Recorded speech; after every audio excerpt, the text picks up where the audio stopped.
हमारी संस्कृति, हमारी पहचान। यज्ञ, योग, आयुर्वेद सदा रहे हमारे साथ। भारत के प्राचीन ग्रंथों एवं आधुनिक विज्ञान का दिव्य संगम, यज्ञ महिमा।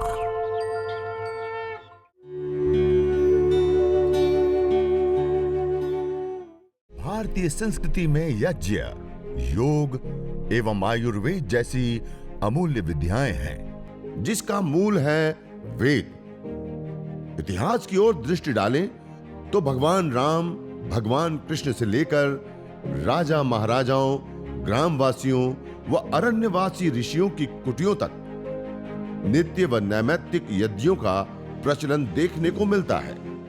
आज हम कुछ यज्ञ से संबंधित, हवन से संबंधित, अग्निहोत्र से संबंधित कुछ जो महत्वपूर्ण और विशेष बातें हैं और यज्ञ चिकित्सा हमें कैसे करनी है और यज्ञ चिकित्सा करने पर हमें क्या लाभ प्राप्त होता है, किस प्रकार से लाभ प्राप्त होता है, उस सारी बातों को आज आपके सामने कुछ रखने का प्रयास करते हैं।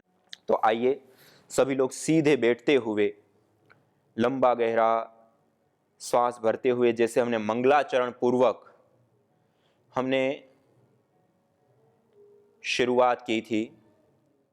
कल आपके सामने कुछ यज्ञ से संबंधित बातें आपके सामने रखी थी कि कोई भी हवीर द्रव्यों की हम यज्ञाग्नि के अंदर आहुतियां प्रदान करते हैं तो यह द्रव्य नष्ट नहीं अपितु रूपांतरित होता है, अपने फॉर्म को बदलता है। जब वो रूपांतरित होता है, अपने फॉर्म को बदलता है, तो 3 रूपों में हमारे सामने आता है। एक गैस के रूप में, एक पार्टिकल के रूप में और एक एनर्जी के रूप में। जब इन 3 रूपों में हमारे सामने आता है, उसमें सबसे पहले गैस फॉर्म में जब हमारे सामने आता है तो मल्टीपल कई गुना बढ़ जाता है। जैसे हम गाय के घी की आहुति देते हैं तो 1 ग्राम घी को जलाने पर 1864 गुना बढ़ जाता है। और उसके साथ साथ उस द्रव्य के अंदर निहित जो औषधीय ताकत, औषधीय शक्ति, औषधीय सामर्थ्य होती है, वो भी मल्टीपल कई गुना बढ़ जाती है और नैनो फॉर्म के रूप में हमारे सामने आती है। जब वह गैस फॉर्म में इतना बड़ी मात्रा में बढ़ करके और औषधीय तत्वों से युक्त हमारे सामने आता है, उसके जो लाभ होते हैं वो बहुत सारे लाभ होते हैं, लेकिन साइंटिफिक बेस के आधार पर देखें तो 3 लाभ महत्वपूर्ण और विशेष होते हैं। जो 3 लाभ है उसमें सबसे पहला लाभ होता है जब गैस यज्ञ से बनती है, उसमें एथिलीन ऑक्साइड, प्रोपिलीन ऑक्साइड से बहुत सारी गैसें अलग अलग बनती है, वो वायुमंडल के अंदर आती है। वायुमंडल के अंदर ही भी बहुत सारी गैसें पहले से मौजूद हैं। ये दोनों गैसें जब आपस में मिलती हैं तो एक फोटोकेमिकल प्रोसेस चलता है। जैसे हम एक सब जानते हैं फोटोसिंथेसिस प्रक्रिया, क्लोरोफिल के ऊपर, हरे पत्ते के ऊपर जब सूर्य की किरणें पड़ती हैं तो वायुमंडल के अंदर कार्बन डाइऑक्साइड के बॉन्ड होते हैं, वो टूटते हैं और कार्बन को वो अवशोषित करके अपना आहार बनाता है और ऑक्सीजन को अलग कर देता है। ये होती है फोटोसिंथेसिस प्रक्रिया। ऐसे ही यह दूसरी प्रोसेस होती है, इसको कहते हैं फोटोकेमिकल प्रोसेस। 2 गैसें आपस में मिल करके और उसके बॉन्ड्स टूटना बनना, टूटना बनना, यह क्रम निरंतर चलता है और उसके परिणाम स्वरूप जो वायुमंडल के अंदर जो हानिकारक गैसें हैं, जो घातक गैसें हैं, जिसको हम जहरीली गैसें कहते हैं, जिसको हम प्रदूषित गैसें कहते हैं, जिसके कारण WHO के आंकड़ों को देखें तो जिसके कारण 70 लाख से अधिक लोग मौत के मुंह में समा जाते हैं, उसके लिए जो कारणभूत गैसें होती हैं वह SOx, NOx, CFC आदि कुछ पोल्यूटेंट गैसें हैं। और इस प्रकार यज्ञ करने पर जो धूम्र बनता है और ये जो फोटोकेमिकल प्रोसेस चलता है, उस प्रोसेस के परिणाम स्वरूप जो यह हानिकारक, घातक, जहरीली गैसें हैं वह भी न्यूट्रलाइज हो जाती है, खत्म हो जाती है, दूर हो जाती है। डॉक्टर ओम प्रकाश पांडे नासा में अंतरिक्ष वैज्ञानिक के रूप में, वरिष्ठ वैज्ञानिक के रूप में कार्य कर रहे हैं, उन्होंने भी इसके ऊपर कई सारी रिसर्च करके इन बातों को बताया। डॉक्टर स्वामी सत्यप्रकाश इलाहाबाद यूनिवर्सिटी, उन्होंने भी कई सारे रिसर्चों के आधार पर इन बातों को बताया कि ये यज्ञ करने पर जो गैसें बनती है उसके बाद एक फोटोकेमिकल प्रोसेस चलता है और उसके परिणाम स्वरूप जो हानिकारक गैसें हैं, जो घातक गैसें हैं, जो जहरीली गैसें हैं, जिसको हम पोल्यूटेंट गैसें कहते हैं, वह न्यूट्रलाइज हो जाती है, खत्म हो जाती है, दूर हो जाती है। अर्थात वायु प्रदूषण को हम ठीक कर सकते हैं और 70 लाख से अधिक लोगों की हम जान बचा सकते हैं इतना छोटा सा यज्ञ करके। यह गैस का प्रथम और महत्वपूर्ण लाभ आपको बताया। और ये आपने यज्ञ किया, यज्ञ के बाद अब अग्नि शांत हो गई, तो शांत अग्नि के अंगारों को व्यवस्थित करने के बाद थोड़ा सा जो गाय का घी लेकर के और उसमें कुछ विशेष औषधियां, जड़ी बूटियां लेकर के और उसको गुग्गुल के साथ थोड़ा सा गुग्गुल लिया, जड़ी बूटियां ली और गाय का घी, इनको मिश्रित करके इस प्रकार से, ये आप देख ही रहे हैं, ऐसे पूरा मिक्स कर देते हैं हवन के पश्चात, जब अग्नि शांत हो गई तब। और ये जो गाय के घी से मिश्रण तैयार हुआ उसको ऐसे श्रू के माध्यम से थोड़ा सा लेकर के ऐसे अंगारों के ऊपर थोड़ी देर रख दीजिए। अब ये मंद मंद सी धुनी होती रहेगी, पूरे वायुमंडल के अंदर फैलती रहेगी और इस वायुमंडल में बैठ करके अनुलोम विलोम आदि प्राणायाम करेंगे। गैसों का जो दूसरा लाभ है, जो गैस बनी उसका पहला एक लाभ बताया, गैस जो बनती है उसका दूसरा और महत्वपूर्ण बहुत बड़ा और विशेष लाभ है, वह है माइक्रोबायोलॉजिकल प्रदूषण को दूर करना। अर्थात बैक्टीरिया, वायरस और फंगस जनित जो बीमारियां होती है, जिसको हम कहते हैं कम्युनिकेबल डिजीज, उनको भी दूर करने वाले components, ethylene oxide, propylene oxide से लेकर के इसके अंदर अलग अलग बहुत सारे प्रकार के गैसेज होते हैं। वह गैसों के अंदर, ये आप रिसर्च रिपोर्ट देख रहे हैं, ये पतंजलि रिसर्च इंस्टीट्यूट के अंदर जो अलग अलग रिसर्च हम कर रहे हैं उसकी यह रिपोर्ट है। जो हम यज्ञ करते हैं उससे जो धूम्र बनता है उसके अंदर आप ये मॉलिक्यूल्स देख रहे हैं, ये कई सारे ऐसे मॉलिक्यूल्स, कंपोनेंट्स इस यज्ञ करते समय जो धूम्र उठता है उसके अंदर मौजूद अवस्था में होते हैं। और यह जो मॉलिक्यूल्स, यह जो कंपोनेंट्स हैं, वह जब वायुमंडल के अंदर आता है तो वायु चारों ओर प्रसरित होती है, तो हमारे घर के कोने कोने, कपड़े लत्ते, बेड, गद्दों से लेकर के, दरवाजों से लेकर के सभी जगहों पर यह कोने कोने में प्रसरित होता है। और इसके अंदर जो यह विशेष माइक्रोबायल एक्टिविटी देने वाले जो कंपोनेंट्स होते हैं वो मौजूद अवस्था में होते हैं और उसके परिणाम स्वरूप जो बैक्टीरिया, वायरस, फंगस आदि होते हैं वह नष्ट हो जाते हैं, दूर हो जाते हैं, किल हो जाते हैं। यह जो रिपोर्ट में आपको दिखा रहा हूं, ये हमने गैस को एनालाइज किया और गैस के अंदर मौजूद वो तत्व पाए गए, ये उसकी रिपोर्ट है। उसके बाद हमने देखा जो पूरी दुनिया में सबसे अधिक मौत जिस कारण से होती है, यदि WHO के आंकड़ों को देखें तो 2.25 करोड़ लोग केवल मात्र माइक्रोबायोलॉजिकल प्रदूषण से मौत के मुंह में समा जाते हैं। और उसके लिए जो कारणभूत बैक्टीरिया, वायरस, फंगस आदि होते हैं उसको हमने लिया और उसको हमने, यह यज्ञ का जो धूम्र हुआ उस धूम्र को उसको दिया। ये आप देख रहे हैं, ये दूसरी रिपोर्ट। इस रिपोर्ट के अंदर जो अलग अलग बैक्टीरिया होते हैं, फंगस होती हैं, उसको हमने जब यह धूम्र दिया तो वह बैक्टीरिया, वह फंगस आदि किल हो गए, नष्ट हो गए, खत्म हो गए। अर्थात जो मॉलिक्यूल्स, कंपोनेंट्स, तत्व पाए गए उसके साथ साथ उसका रिजल्ट भी हमने प्रैक्टिकली करके देखा और ये वो बैक्टीरिया है जो 2.25 करोड़ लोगों के जान के कारण बन रहे हैं। यदि हम इतना छोटा सा यज्ञ करें और लोगों को कराएं तो हम 2.25 करोड़ लोगों को बचा सकते हैं। और आज आप वर्तमान में देख रहे हैं, एक कोरोना जैसी एक छोटी सी महामारी ने आज देश ही नहीं पूरी दुनिया की अर्थव्यवस्थाओं को अस्त व्यस्त करने के साथ साथ ना जाने कितने कितने परिवारों के, किसी की मां, किसी की बेटी, किसी का बाप, किसी की बेटा और ना जाने कितने लोगों ने अपनी जान गंवाई।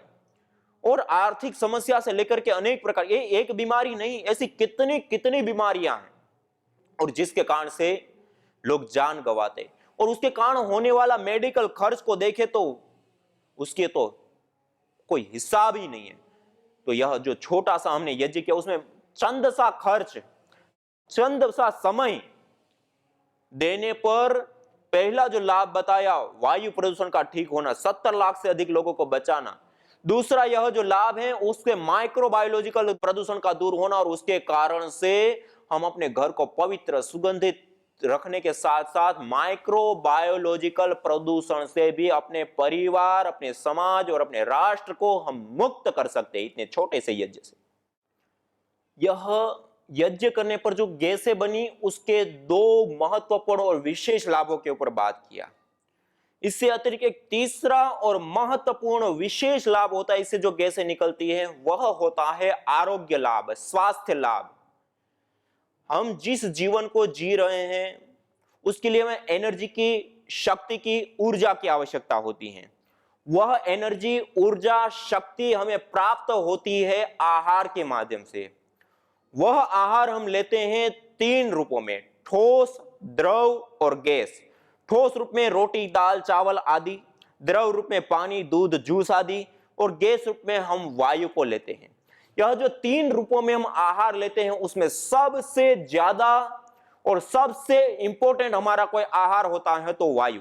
जैसे हम 24 घंटे को ही देखें तो 24 घंटे में हम भोजन कितनी बार करते हैं? रोटी, दाल, चावल 2 बार, 3 बार। लेकिन पानी कितनी बार पीते हैं? उससे ज्यादा, 5 बार, 10 बार। लेकिन वायु उससे भी ज्यादा, 24 घंटा एनी टाइम खाते, पीते, उठते, बैठते और यहां तक कि रात को सो जाते तब भी चालू। अर्थात 24 घंटे में सबसे ज्यादा लिए जाने वाला हमारे द्वारा कोई आहार है तो वायु रूप आहार है। और सबसे ज्यादा के साथ साथ सबसे इंपॉर्टेंट, महत्वपूर्ण भी हमारा कोई आहार है तो वह भी वायु रूप आहार है। हम बिना भोजन के 3 महीने जीवित रह सकते हैं। हम बिना पानी के 3 सप्ताह तक जीवित रह सकते हैं, लेकिन बिना वायु के हम 2 मिनट से भी ज्यादा जिंदा नहीं रह सकते। कहने का अभिप्राय है जहां एक और सबसे ज्यादा हमारा आहार वायु रूप है, वहीं सबसे इंपॉर्टेंट, जिसके बिना हम 2 मिनट भी अपने जीवन की कल्पना भी नहीं कर सकते, वो हमारे जीवन का सबसे बड़ा आहार है, वह भी वायु है। और जब हम हवन करते हैं, अग्निहोत्र करते हैं, यज्ञ करते हैं, तो इस यज्ञ, हवन, अग्निहोत्र को करने पर सीधा वह वायु प्रभावित होता है जो सबसे बड़ा हमारे एनर्जी का 80% से ज्यादा हिस्सा होता है, उसको सीधा यह इफेक्ट करता है, उसको मेडिकेटेड बनाता है, उसके अंदर जीवनीय शक्ति का संचार करता है, उसके अंदर जो प्रदूषक तत्व है उसको दूर करता है। और यह कार्य संभव होता है इस यज्ञ, हवन, अग्निहोत्र के माध्यम से।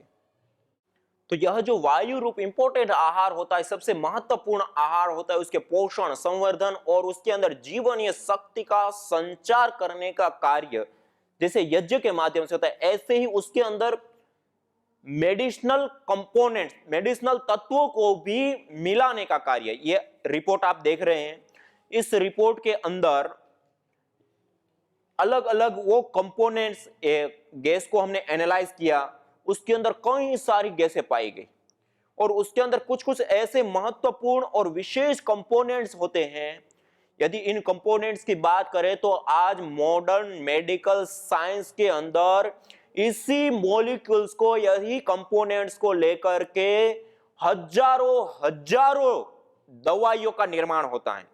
और उन दवाइयों के अंदर जो कंपोनेंट्स ठोस रूप में होते हैं वही इंजेक्शन देते हैं तो द्रव रूप में होते हैं, और वही के वही सारे कंपोनेंट्स मल्टीपल परमिसिबल लिमिट के अंदर अवेलेबल फॉर्म में एक साथ गैस फॉर्म में हमें प्राप्त होते हैं इस यज्ञ, हवन, अग्निहोत्र के धूम्र के माध्यम से।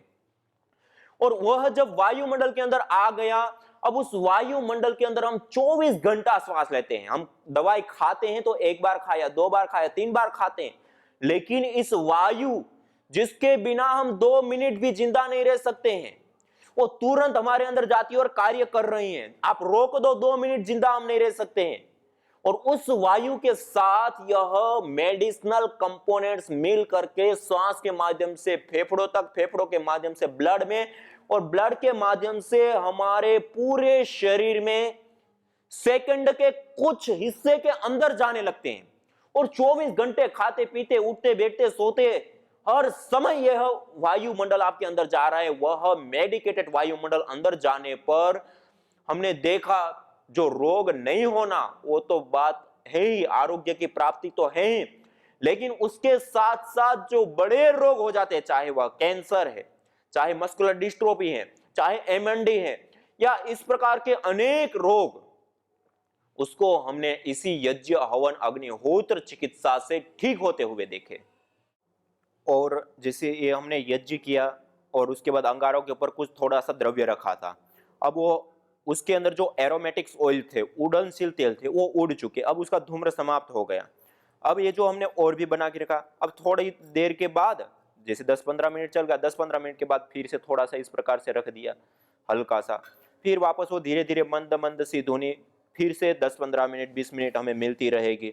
बहुत एक साथ तेज धुआं नहीं करना है, गाढ़ा धुआं बहुत ज्यादा नहीं करना, इस प्रकार मंद मंद सी धुनी, गुगुल, गाय का घी, गुड़, शक्कर या और अलग अलग जड़ी बूटियों को डाल करके इस प्रकार से धुनी थोड़ी थोड़ी देर में थोड़ा थोड़ी मात्रा में रखते हुए, और ये आप देख रहे मंद मंद सी धुनी निरंतर उठती रहती है। और इस धुनी वाले वायुमंडल में बैठना, अनुलोम विलोम करना, भस्त्रिका, कपालभाति, रोगानुसार योगाभ्यास करना, रोगानुसार यज्ञ, और उसके बाद रोगानुसार योगाभ्यास करने पर कोई धरती पर का ऐसा रोग नहीं है जिसको हम ठीक ना कर सके। दुसाध्य, असाध्य रोग जिसको हम कहते हैं, वो भी इस यज्ञ चिकित्सा से ठीक होते हैं। और हमने वो रोग ठीक होते हुए देखा इन गैसों को लेने पर, जिसको लंग फाइब्रोसिस, WHO कहता है कि यह इसका कोई इलाज नहीं है, ये लाइलाज बीमारी है। लंग फाइब्रोसिस के साथ अस्थमा दमा, कहते हैं कि धुएं से अस्थमा दमा हो जाता है। हमने हजारों लोगों का अस्थमा दमा इसी औषधीय धूम्र, एक विशेष जड़ी बूटियां, हर रोग के लिए कुछ विशेष जड़ी बूटियां, उसी यज्ञीय धूम्र को देने पर हमने ठीक होते हुए देखा। इसी प्रकार से कहते हैं एमएनडी और मस्कुलर डिस्ट्रोफी ठीक नहीं होता है, उसको भी हमने यज्ञ चिकित्सा से ठीक होते हुए देखा। और ऐसे ना जाने कितने कितने रोग हैं जो यज्ञ चिकित्सा से ठीक होते हैं, जो भयावह स्थिति में थे, जिनको हर प्रकार की मॉडर्न मेडिकल साइंस की हर कोई दवाई, हर कोई ट्रीटमेंट देने के बाद, लाखों रुपए खर्च करने के बाद डॉक्टर लोगों ने मरने के लिए छोड़ दिया कि अब इसका कुछ नहीं हो सकता है, घर पे ले जाइए, 10-15 दिन के मेहमान है, इसकी कुछ सेवा कर लीजिए जो कर सकते हैं, अब इसका कुछ नहीं हो सकता है। उनको हमने यज्ञ चिकित्सा कराया और उन लोगों ने नव जीवन प्राप्त किया यज्ञ चिकित्सा से। तो यह जो गैसें बनती हैं उसके 3 महत्वपूर्ण और विशेष लाभों की ओर आपका ध्यान आकर्षित किया। पहला लाभ वायु प्रदूषण को ठीक करना और 70 लाख से अधिक लोगों को बचाना। दूसरा माइक्रोबायोलॉजिकल प्रदूषण से बचाना और 1.25 करोड़ लोगों का जीवन बचना और उसके कारण होने वाले हजारों करोड़ रुपए का मेडिकल खर्च का बचना। और तीसरा, यह मेडिसिनल वायु का हमारे भीतर जाकर के हमारी चिकित्सा करना, इसके अंदर मेडिसिनल वैल्यूज होती हैं, वो हमारे भीतर जाकर के हमारे रोगों को शांत करती है, दूर करती है। ये तीसरा और महत्वपूर्ण लाभ होता है, उसके विषय में कल हम प्रत्यक्ष उदाहरण देखते हुए आगे बढ़ाएंगे। तो इस प्रकार जो यज्ञ किया उससे जो गैसें निकली उसके 3 महत्वपूर्ण और विशेष लाभ आपके सामने रखे। मैंने सबसे शुरुआत में बताया 3 चीजें, हम कोई भी आहुति देते हैं तो वो जलती है और रूपांतरित होती हैं, तो उसे 3 चीजें बनती हैं। एक गैस, उस गैस के 3 लाभ आपको बताए विशेष। दूसरा बनता है पार्टिकल, अब हम उन पार्टिकलों के 3 महत्वपूर्ण और विशेष लाभ जानेंगे। जो पार्टिकल निकलते हैं उसके 3 लाभों में सबसे पहला और महत्वपूर्ण लाभ, हम जिस अथाह वायु के समुद्र के अंदर श्वास लेते हैं उसके अंदर 2 प्रकार के पार्टिकल पाए जाते हैं, एक धन आवेशित धनायन और एक ऋण आवेशित ऋणायन। ये 2 प्रकार के कण, 2 प्रकार के पार्टिकल पाए जाते हैं। और जिस स्थान पर ऋण आवेशित कण होते हैं, जैसे जहां पे समुद्र तट है, जहां पर पहाड़ी इलाका है, जंगल है, नदी है, झरने हैं, ऐसे स्थानों पे स्वाभाविक रूप से ऋण आवेशित कण पाए जाते हैं। जहां पर शहरीकरण है, औद्योगिकीकरण है, भीड़भाड़ वाले इलाके हैं, वहां पर धन आवेशित कणों की बाहुल्यता, अधिक्यता पाई जाती है। जब हम धन आवेशित कण बाहुल्य वायुमंडल में रहते हैं तो उससे हमारे शरीर के अंदर ब्लड सीरोटिन की मात्रा बढ़ जाती है। ब्लड सीरोटिन की मात्रा बढ़ने के कारण हमारी बॉडी एसिडिक बन जाती है, और एसिडिक बॉडी बनती है तो उसके कारण अनेक प्रकार के हमारे शरीर में रोग होते हैं। और कोई रोग हो गया है तो जल्दी से दूर नहीं होता है दवाई लेने पर भी। और जहां पर ऋण आवेशित कण है उस बाहुल्य वायुमंडल में रहते हैं तो उससे हमारे शरीर के अंदर ब्लड सीरोटिन की मात्रा खत्म हो जाती है, दूर हो जाती है, कम हो जाती है। उसके कारण हमारी बॉडी अल्कलाइन बनती है, और हमारी बॉडी जब अल्कलाइन बनती है तो किसी भी प्रकार का कोई भी दुसाध्य असाध्य रोग होता है वह रोग भी हमारे ठीक हो जाते हैं, दूर हो जाते हैं। न होता प्रदूषण और रोगों का वार, करते यदि यज्ञ योग पेड़ पौधों का विस्तार, यज्ञ योग पेड़ पौधों का विस्तार। यज्ञ शिष्टा सिनः संतो मुच्यन्ते सर्वकिल्बिषैः, भुञ्जते ते त्वघं पापा ये पचन्त्यात्मकारणात्। अर्थात जो यज्ञ शेष बचे हुए अन्न का पान करते हैं, प्रसाद को प्राप्त करते हैं, प्रसाद को ग्रहण करते हैं, वह मुच्यन्ते सर्वकिल्बिषैः, सभी प्रकार के पापों से, दोषों से मुक्त हो जाते हैं। भुञ्जते तु त्वघं पापा ये पचन्ति आत्मकारणात्, जो केवल अपने पेट की आपूर्ति के लिए अन्न को पकाते हैं वह अन्न नहीं अपितु पापी लोग पाप का भोग कर रहे हैं। अब यज्ञ वेदी के अंदर हमें संविधा कैसे लगानी, तो पहले थोड़ी सी संविधा लेकर के उसको बिल्कुल आप बारीक कर दीजिए, ऐसे तोड़ दीजिए, या छोटी छोटी जो संविधाएं हैं आप मेरे साथ साथ अपनी तैयारी कर सकते हैं अपने घर में। ऐसे हवन कुंड के अंदर छोटी छोटी संविधाओं को आप डाल दें, या लकड़ी की है तो उसकी छोटी छोटी संविधा, और एक गोबर की है तो उसका भी ऐसे छोटा सा टुकड़ा करके ऐसे आप उसमें डाल दें। ये आप देख सकते हैं तल के अंदर विशेष रूप से मैंने यह संविधा को चूरा करके रख दिया है। और रखने के बाद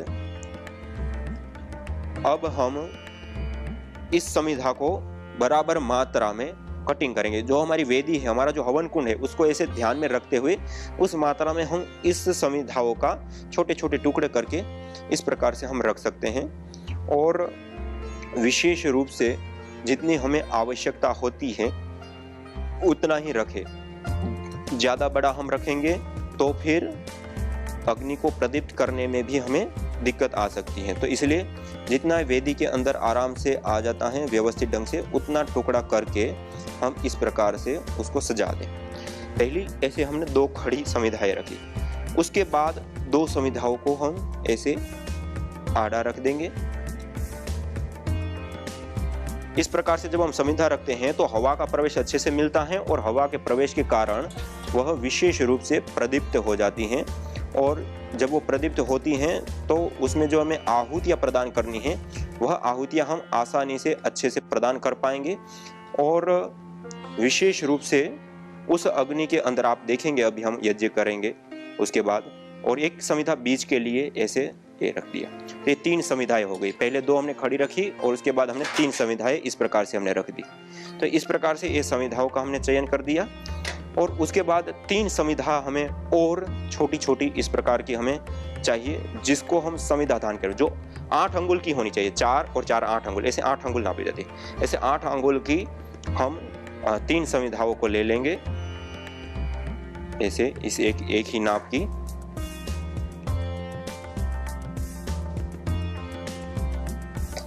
ऐसे ये हमारे पास 3 संविधा। इसी प्रकार आप आम, पीपल, बरगद, गूलर से लेकर के पलाश से लेकर के अलग अलग संविधाओं का भी प्रयोग ले सकते हैं। आज हम सब लोग मिल करके जो यज्ञ कर रहे हैं, अभी हम यह काव डंग स्टिक, गाय के गोबर की जो संविधाएं हैं उसका प्रयोग करते हुए हम करेंगे। तो ये हमने काट करके कंप्लीट कर ली। अब जिन 3 संविधाओं का हमें आदान करना है उसको हमने सामग्री की प्लेट में थोड़ा सा साइड में हमने रख लिया। इससे अतिरिक्त जो बीच वाली संविधा है उसको हमने ले लिया। अब आप पहली बार मेरे साथ कर रहे हैं तो आप पहले, आपके पास रुई रखी होंगी, थोड़ी सी आप रुई ले लीजिए। उस रुई की बाती को या रुई को थोड़ा सा आप तोड़ दीजिए और उसको वेदी के मध्य में, नीचे, बीच में जो हमने छोटी छोटी संविधाएं या फिर टुकड़े रखे थे उसके ऊपर रख दीजिए। अब गाय का घी लीजिए और गाय के घी को उसके ऊपर डाल दीजिए, उस बाती को पूरा गीला कर दीजिए और उसके साथ साथ जो छोटी छोटी हमने संविधाएं नीचे रखी हैं, लकड़ी रखी हैं या गाय की स्टिक है तो उसको जो हमने छोटी मार उसके ऊपर थोड़ा सा घी डाल दिया। उसके बावजूद हमने जो साइड में भी जो संविधाएं लगाई हैं उसके ऊपर भी थोड़ा थोड़ा घी आप डाल दीजिए और उसके ऊपर भी घी डालने के बाद हम जो और संविधा हम 2 रख रहे हैं उसको भी थोड़ा सा आप घी से युक्त कर दिए, क्योंकि पहले ही दिन आप कर रहे हैं तो तुरंत आग पकड़ ले और अच्छे से पकड़ ले तो आपको दिक्कत नहीं होगी, धुआं नहीं होगा और अच्छे से आग प्रदीप हो जाएगी, तो यज्ञ भी अच्छे से संपन्न होते हैं। ऐसे थोड़ा थोड़ा लगा लीजिए आप सभी लोग ऐसे, जिससे यह अग्नि पकड़ने में फटाफट जल्दी से अग्नि पकड़ लेगा। तो ऐसे ये हमने घृत लगा दिया। तो ऐसे हम घी लगा सकते हैं। और एक जो हमें बीच में संविधा लगानी है उसमें हम थोड़ा सा विशेष रूप से घी लगा दें, क्योंकि वह तुरंत हमें आग की जो लो है, जब हम कपूर देंगे तो उस लो के ऊपर हम इसको रखेंगे तो ये तुरंत आग पकड़ लेगा। यज्ञ भारतीय संस्कृति की मुकुट मणि है, प्रतीक है, मूल है। मानव जीवन के हर पहलू के साथ यज्ञ जुड़ा हुआ है, चाहे वह संस्कार, चाहे पूजा पाठ या फिर पर्व से लेकर हर शुभ अशुभ अवसरों में भी यज्ञ करने की सार्वभौमिक, वैज्ञानिक एवं पंथ निरपेक्ष पावनी परंपरा रही है। आइए हम संकल्प लें, संसार के श्रेष्ठतम कर्म यज्ञ को अपनाएं। पिंड और ब्रह्मांड में संतुलन कायम करने वाले यज्ञ को अपने जीवन का अभिन्न अंग बनाएं एवं प्रकृति मां के प्रति अपने ऋणों को अदा करें। विश्व स्वास्थ्य का एक नारा, यज्ञ से होगा जग उजियारा।